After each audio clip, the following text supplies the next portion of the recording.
اجر دیا جائے گا۔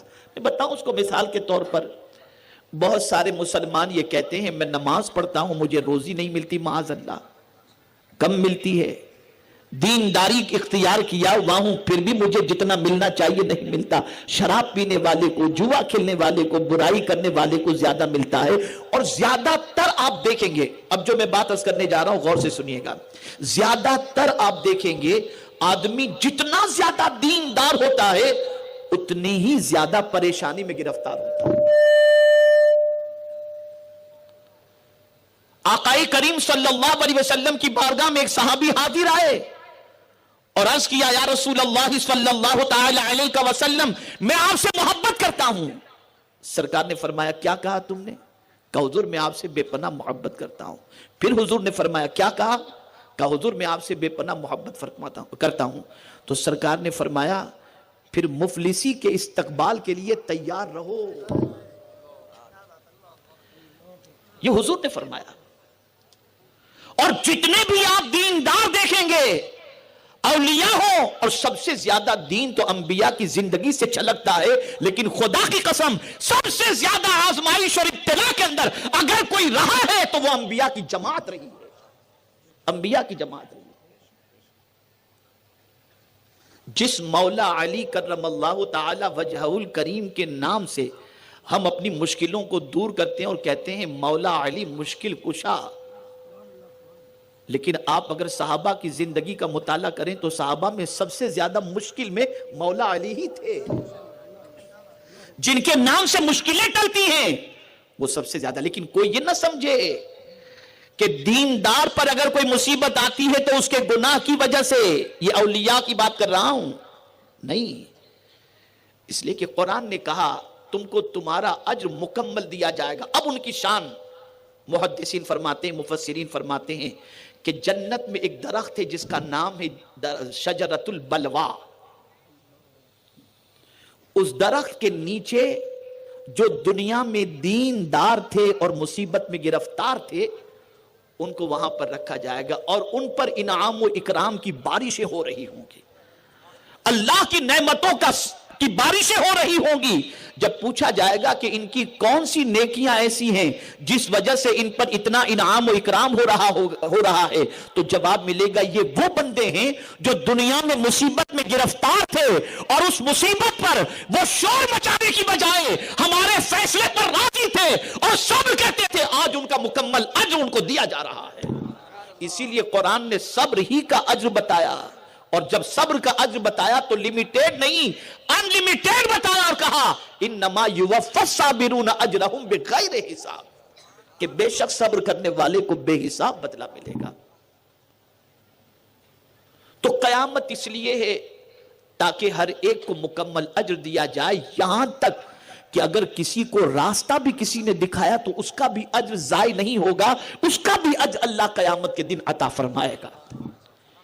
ایک بھی نیکی ایسی نہیں ہوگی جس کا بدلہ میرا مولا قیامت میں نہ عطا فرمائے گا۔ اب آئیے قرآن مقدس کی آگے کی بات کی طرف۔ قرآن کہتا ہے فَمَنْ زُحْزِحَ عَنِ النَّارِ، جو جہنم سے بچا لیا گیا، وَأُدْخِلَ الْجَنَّةَ فَقَدْ فَازَ، اور جنت میں داخل کر دیا گیا، بے شک وہ کامیاب ہو گیا۔ مجھے آج اسی پر گفتگو کرنی ہے کہ اصل کامیابی کیا ہے، تاکہ سوچ تھوڑی سی درست ہو جائے۔ تو قرآن کہتا ہے کہ اصل کامیابی یہ ہے کہ جہنم سے بچا لیے جاؤ، اصل کامیابی یہ ہے کہ جنت میں داخل کر دیے جاؤ۔ جب تک کہ تمہارا قدم جنت میں نہیں پڑ جاتا اپنے آپ کو کبھی کامیاب تصور نہ کرنا۔ میرے پیارے آقا صلی اللہ تعالی علیہ وسلم کے پیارے دیوانوں، اب آپ میں سے کوئی شخص یہ کہہ سکتا ہے کہ بھئی دنیا میں ایک بچہ جب اسکول کے اندر ایگزام میں پاس ہوتا ہے تو ہم کہتے ہیں ہمارا بچہ کامیاب ہو گیا، الیکشن کے اندر کوئی کینڈیڈیٹ جیتتا ہے تو کہتے ہیں یہ کامیاب ہو گیا، مقابلے کے اندر کوئی جیتتا ہے تو ہم کہتے ہیں یہ کامیاب ہو گیا۔ لیکن میرے پیارے آقا صلی اللہ علیہ وسلم کے پیارے دیوانوں، یہ ساری کامیابیوں کا معاملہ یہ ہے کہ یہ لمحاتی کامیابی ہیں۔ آپ اگر اسی سرزمین پر دیکھیں، اسی ملک میں دیکھیں تو آپ کو پتا چلے گا کل تک جو وزیر اعظم تھے آج پتا نہیں وہ کہاں ہیں، کل تک جو وزیر اعلیٰ تھے وہ پتا نہیں کہاں ہیں، کل تک جو چیف منسٹر تھے وہ کہاں ہیں پتا نہیں. پتا چلا آج کی سچویشن یہ ہے کہ کسی کو تاج پرماننٹ نہیں ملتا، بلکہ تاج چند دنوں کے لیے ملتا ہے، پھر اتر جاتا ہے، پھر اتار دیا جاتا ہے. کل تک جو باڈی گارڈ کے درمیان زندگی گزارتے تھے آج ان کے ساتھ کوئی دوسرا نظر نہیں آتا، تنہا گلیوں میں گھومتے نظر آتے ہیں. کل تک بزنس میں جو کامیاب تھے ایسے بہت سارے لوگ زمین کے اوپر بیٹھتے ہوئے نظر آئیں گے، اور کاروباری دیوالیے پن کی وجہ سے وہ کامیابی سے ناکامی کے مسافر بنتے نظر آئیں گے. ایسے ہی امتحان میں بہت سارے کامیاب ہونے والے بچے آگے چل کر کے ناکامی کا منہ دیکھتے نظر آئیں گے. دنیا کی کوئی بھی کامیابی پرماننٹ نہیں ہے، لیکن جنت ایسی جگہ ہے کہ جہاں ایک مرتبہ داخل کر دیا جائے گا تو وہاں سے پھر نکالا نہیں جائے گا. وہاں ملنے والا تاج ایسا تاج ہے جو ہمیشہ کے لیے اس کے سر پر سجا رہے گا. تو اصل کامیابی دنیا کی نہیں ہے، اصل کامیابی جنت کی ہے، آخرت کی کامیابی ہے. اور صحابہ اسی کامیابی کے لیے پوری زندگی گزارتے تھے. اس فانی دنیا کے لیے انہوں نے کچھ نہیں کیا. ہم لوگوں کو اگر کہیں سفر کرنا ہو، بلکہ میں ایک چھوٹی سی بات آپ سب کی سمجھ میں آئے اس طرح سے عرض کروں، اگر آپ کو دوسری جگہ اپنا گھر منتقل کرنا ہے، یعنی آپ جہاں رہ رہے ہیں وہاں سے آپ دوسرے گھر میں رہنے کے لیے جانا چاہتے ہیں، تو پورا دن بلکہ کئی دن لگیں گے آپ کے گھر کے سامان کو ٹرانسفر کرنے کے اندر. ایک دن کبڈ جا رہا ہے، ایک دن فرنیچر جا رہا ہے، ایک دن بیگ جا رہی ہیں، ایک دن صوفے جا رہے ہیں، یہ ساری چیزیں جا رہی ہیں. تو ٹرانسفر میں اتنا وقت لگے گا اس لیے کہ سامان ہم نے اتنا جمع کر رکھا ہے. لیکن اللہ والے تو ایک ملک سے دوسرے ملک منتقل ہوتے تو ایک چھوٹی سی اٹیچی کے علاوہ کچھ نہیں ہوتا تھا. وجہ کیا تھی؟ کیا وہ غریب تھے؟ توجہ چاہوں گا، غریب تھے؟ نہیں، بہت مالدار تھے. وہ جانتے تھے کہ یہ ساری چیزیں یہاں رہ جائیں گی، جو چیز ساتھ چلنے والی ہے وہ اعمال ہیں. تو ان کے پاس اعمال کا اتنا خزانہ ہوتا کہ وہ جب اس دنیا سے جاتے تو ساری دنیا ان کو یاد کر کے رویا کرتی تھی اور یہ کہتی تھی کہ کتنے اچھے انسان اس دنیا سے گئے، اور گئے تو نیکیوں کا خزانہ اپنے ساتھ لے کر کے گئے ہیں. میرے پیارے آقا صلی اللہ تعالی علیہ وسلم کے پیارے دیوانوں، جانا تو سب کو ہے، کوئی پرماننٹ رہنے کے لیے نہیں آیا، مستقل رہنے نہیں آیا. لیکن یہ فلسفہ ذہن میں رکھو، جہنم سے بچا لیے گئے اور جنت میں داخل کر دیے گئے تو قرآن کہتا ہے کہ بے شک وہ بندہ کامیاب ہو گیا، بے شک وہ بندہ. اب ہم وہ کیا چیز کریں جس سے ہماری موت بھی آسان ہو اور اللہ عز و جل اپنے فضل و کرم سے جنت کا حقدار بھی بنا دے اور جہنم سے بھی بچا دے. تو حضور صلی اللہ علیہ وسلم نے جہنم سے بچنے کے لیے نسخے عطا فرمائے. ان میں سے ایک نسخہ یہ ہے، ام المؤمنین حضرت عائشہ صدیقہ رضی اللہ تعالی عنہا سے میرے آقا صلی اللہ علیہ وسلم نے ارشاد فرمایا، اے عائشہ، تم سے ہو سکے تو کھجور کی ایک گٹھلی ہی صدقہ کر کے جہنم سے بچنے کا اہتمام کرو. یعنی اگر کوئی شخص صدقہ کرتا ہے تو اللہ رب العزت جل جلالہ صدقے کی وجہ سے بری موت سے بھی بچا لیتا ہے اور جہنم سے بھی بچا لیا کرتا ہے. صدقہ ایسا عمل ہے، اور یہی وجہ ہے کہ اللہ والوں کی زندگی اٹھا کر دیکھو تو اللہ والا کہتے ہی اسے ہیں جو اللہ کے نام پر لٹانے والا ہو.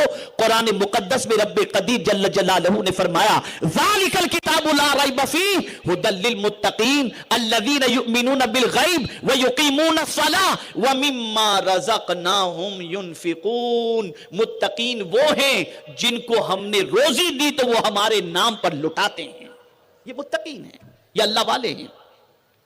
یہ ہم جو ڈر جاتے ہیں چھوٹی چھوٹی چیزوں سے، چھوٹے چھوٹے معاملے سے، چوہے سے ڈر جاتے ہیں، کتے بلی سے ڈر جاتے ہیں، اور اللہ والے شیروں سے نہیں ڈرتے تھے. مجھے یاد ہے وہ واقعہ کہ ایک جلیل القدر صحابی جب افریقہ کی سرزمین پر پہنچے اور وہاں کے لوگوں کو انہوں نے آغوش اسلام میں قدم رکھنے پر آمادہ کیا اور لوگ مسلمان ہوئے، تو ایک علاقے میں لوگ مسلمان ہوتے اور پھر اس علاقے سے وہ دوسری طرف جاتے تو پھر ان کا ایمان تھوڑا سا کمزور ہو جاتا، لوگ ورغلاتے، ایمان کمزور ہو جاتا۔ اب وہ صحابی رسول نے پلان بنایا تھا کہ ہم یہاں سے رخصت ہو جائیں گے کسی کو مقرر کر کے، لیکن جب آپ نے دیکھا کہ وہاں کے لوگوں کی سچویشن بدلتی رہتی ہے تو آپ نے پلان بنایا کہ اب یہاں سے ہم کو جانا نہیں ہے، مستقل یہاں فوجی چھاونی ہم کو بنانی ہے اور یہیں پر ہم کو قیام کرنا ہے تاکہ لوگ اسلام پر ثابت قدم رہ سکیں۔ توجہ چاہوں گا، اب جب مستقل قیام کی بات آئی تو کہاں چھاونی لگائی جائے اور صحابہ کہاں رکیں، تابعین کہاں رکیں، یہ بات سامنے آئی۔ تو وہ صحابی فرماتے ہیں کہ فلاں جو جنگل ہے اس جنگل کے اندر ہم پڑاؤ ڈالیں گے۔ بس اتنا سننا تھا کہ تابعین نے عرض کیا کہ حضور آپ کیا فرما رہے ہیں، وہ تو شیروں کی جگہ ہے، وہ تو درندوں کی جگہ ہے، اس جنگل کے اندر تو جانور رہتے ہیں، ایک رات بھی ہمارے لیے گزارنا مشکل ہے، اس لیے کہ جانور ہمیں پھاڑ کھائیں گے اور ہم وہاں نہیں رہ سکتے۔ اب وہ صحابی رسول فرماتے نہیں رہنا ہے تو یہی رہنا ہے اور یہ میرا فیصلہ ہے۔ اب سارے تابعین نے اپنے صحابی کے فیصلے پر عمل کرنے کا ارادہ کر لیا، لیکن ایک تابعی نے عرض کیا کہ حضور ہماری جان کو خطرہ ہے، اس کے باوجود بھی ایسے جنگل میں آپ رہنے کی بات کر رہے ہیں جہاں پر درندے ہیں، شیر ہیں، کیڑے مکوڑے ہیں، اگر ہمیں وہ اذیت پہنچائیں تو پھر اس کا کیا علاج ہے؟ کچھ علاج بھی آپ نے کیا ہے؟ کہا ہاں۔ اب جواب سنیے آپ۔ کہا ہاں۔ کہا کیا علاج ہے؟ کہا فکر مت کرو، وقت پر ہم بتائیں گے، جب تمہارا ارادہ پختہ ہو چکا ہے تو اب تم دیکھو۔ اور پھر وہاں پر کھڑے ہو کر جنگل میں انہوں نے خطاب کیا، تابعین سے نہیں، جنگل کے جانوروں سے خطاب کیا، اور جانوروں کو خطاب کرتے ہوئے فرمایا اے جنگل میں بسنے والے جانوروں، ہم نبی کے غلام ہیں، ہمارے لیے جنگل خالی کر دو تاکہ یہاں رہ کر کے ہم اسلام کو پھیلائیں۔ تھوڑی دیر گزری تھی کہ شیر گردن جھکائے جنگل سے جا رہے ہیں، چرین جنگل سے جا رہے ہیں، پرین جنگل سے جا رہے ہیں، اور وہ جنگل خالی ہوتا نظر آ رہا ہے، اور 40 سال تک اس جنگل کے اندر اللہ کے رسول کے غلاموں نے پڑاؤ ڈالے رکھا۔ پتہ یہ چلا جو اللہ سے ڈرتا ہے کائنات اس کے کنٹرول میں کر دی جاتی ہے۔ یہ غلامان رسول کی شان تھی۔ اسی علامہ عبد المصطفیٰ اعظمی صاحب علیہ الرحمہ نے اپنی کتاب میں اس واقعے کو نقل کیا ہے۔ ہم کیوں ڈر رہے ہیں؟ وجہ یہ کہ ایمان کمزور ہے، مال سے محبت ہے، موت کا خوف نکل گیا، موت سے نفرت ہو گئی۔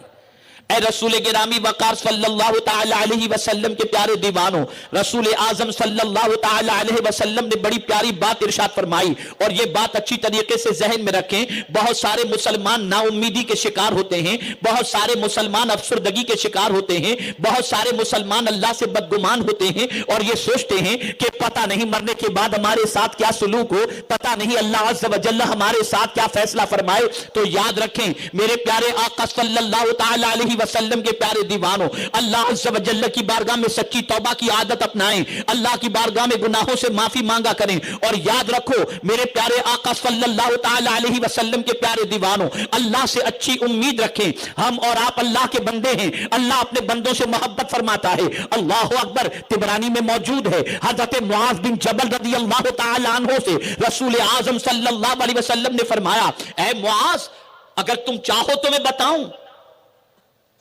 عرض کرتے ہیں یا رسول اللہ صلی اللہ علیہ وسلم ضرور ارشاد فرمائیں۔ سرکار صلی اللہ علیہ وسلم نے فرمایا جانتے ہو معاذ، کل بروز قیامت اللہ سب سے پہلے اپنے مومن بندوں سے کیا سوال کرے گا؟ عرض کرتے ہیں حضور بہتر جانتے ہیں، اللہ بہتر جانتا ہے۔ سرکار صلی اللہ علیہ وسلم نے فرمایا مولا قیامت میں اپنے بندوں سے، مومن بندوں سے پہلا سوال یہ کرے گا کیا تم میری ملاقات کو پسند کرتے تھے؟ کیا ظاہر سی بات ہے کہ مرنے کے بعد رب سے مومنوں کی ملاقات ہوگی، تو بندوں سے پوچھا جائے گا اے میرے بندوں کیا تم میری ملاقات کو پسند کرتے تھے؟ بندے کہیں گے ہاں مولا ہم تیری ملاقات کو پسند کرتے تھے۔ تو میرا مولا فرمائے گا کیوں؟ وہ ارشاد فرمائے گا کیوں؟ تو بندے عرض کریں گے مولا ہم نے سنا تھا کہ تو معاف کرنے والا ہے، تو بہت بخشنے والا ہے، اس لیے تیری ملاقات کو ہم پسند کرتے تھے۔ میرے پروردگار کی رحمت کو جوش آئے گا اور ارشاد فرمائے گا اے مجھ سے اچھا گمان کرنے والو، اب تو تمہاری مغفرت میرے لیے واجب ہو گئی، جاؤ میں نے تم کو معاف کر دیا۔ تو اے رسول گرامی وقار صلی اللہ تعالی علیہ وسلم کے پیارے دیوانوں، رب قدیر جل جلالہ سے اچھا گمان رکھو، اللہ عز و جل سے مغفرت کی امید رکھو۔ گناہ ہزار ہو چکے ہوں، برائیوں میں زندگی ہزار گزر چکی ہو، لیکن توبہ کا دروازہ کھلا ہے۔ سچے دل سے توبہ کر کے رب سے بھاگو نہیں۔ رب سے بھاگ کر کے کہاں جاؤ گے؟ اس کی بارگاہ سے جو مقرر فرشتہ، اس کی بارگاہ کا وہ فرشتہ جو روح قبض کرنے والا ہے، وقت مقررہ پر آئے گا اور روح قبض کر کے چلا جائے گا۔ بچ نہیں سکتے اور کوئی بچ نہیں سکتا۔ جب پلٹ کر اس کی بارگاہی میں جانا ہے، اسی کو منہ دکھانا ہے اور اس سے ملاقات ہونی ہے، تو دعا کریں کہ اللہ ملاقات اچھی کرا دے۔ اللہ اکبر۔ پیغمبر رحمت صلی اللہ تعالی علیہ وسلم نے جنت کے حوالے سے اور جہنم کے بچنے کے حوالے سے کتنے عظیم نسخے عطا فرمائے۔ آقا کریم صلی اللہ تعالی علیہ وسلم نے ارشاد فرمایا اگر کوئی شخص بیمار ہے، مریض ہے، اللہ اکبر، اور مرض کی حالت میں اگر 40 مرتبہ وہ دعا، وہ اسم اعظم جو حضرت یونس علیہ السلام نے پڑھے تھے، اور وہ دعا جو حضرت یونس نے پڑھی تھی، وہ کون سی دعا تھی؟ لا الہ الا انت سبحانک انی کنت من الظالمین۔ تو میرے آقا صلی اللہ علیہ وسلم فرماتے ہیں سخت بیماری کے عالم کے اندر اگر کوئی شخص 40 مرتبہ اس آیے کریمہ کو پڑھ لے اور اگر اس کی موت واقع ہو جاتی ہے تو اللہ اسے شہادت کا مرتبہ عطا فرماتا ہے، اور اگر اسے شفا نصیب ہو گئی تو اللہ اس کے گناہوں کو معاف فرما دیتا ہے۔ یہ میرے آقا کی طرف سے ارشاد گرامی